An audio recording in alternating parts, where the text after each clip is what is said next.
Hello welcome back to my channel. നമുക്കൊന്ന് easy ആയിട്ടൊരു paneer fry ഉണ്ടാക്കിയത്. അപ്പോൾ ഒത്തിരി വലിച്ചു നീട്ടുന്നില്ല, പോകാം വീഡിയോയിലേക്ക്. നമുക്ക് പനീരിനെ ഈ ഒരു വലുപ്പത്തിൽ കട്ട് ചെയ്തെടുക്കാം. ഒത്തിരി ചെറുതാണെങ്കിൽ പൊടിഞ്ഞു പോകാൻ ചാൻസ് ഉണ്ട് കേട്ടോ. ശേഷം ഒരു ബൗളിലോട്ട് മാറ്റാം.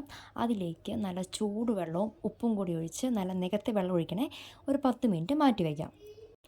ഇനി ഇത് ഉണ്ടാക്കാൻ വേണ്ട മസാലക്കൂട്ടാണ്. ആദ്യം കുറച്ച് മഞ്ഞൾ, ഉപ്പ്, കാശ്മീരി മുളക് പൊടി, കുരുമുളക് പൊടി, ഗരം മസാല, ജിഞ്ചർ ഗാർലിക്, ഇതെല്ലാം കൂടെ നമുക്ക് മിക്സ് ആക്കി എടുക്കാം കേട്ടോ. ഞാൻ ലേശം വെള്ളം ഒഴിച്ചിട്ടാണ് കുഴയ്ക്കുന്നത്. നമുക്ക് പുളിച്ചോവ ഇഷ്ടമാണെങ്കിൽ നിങ്ങൾക്ക് വിനാഗിരിയോ നാരങ്ങയോ ചേർക്കാം കേട്ടോ. ഇത് നമുക്ക് എന്നിട്ട് ഈ ഒരു പരുവത്തിൽ കിട്ടണം. ഇതിലേക്ക് മാറ്റി വെച്ച് പനീർ ഇട്ട് കൊടുക്കാം. എന്നിട്ട് നന്നായിട്ട് മസാല എല്ലാ ഭാഗത്തും പറ്റുന്ന രീതിയിൽ പുരട്ടിയെടുക്കുക കേട്ടോ. ഇതിനെ എന്നിട്ട് ഒരു അരമണിക്കൂർ മാറ്റി വെക്കാം.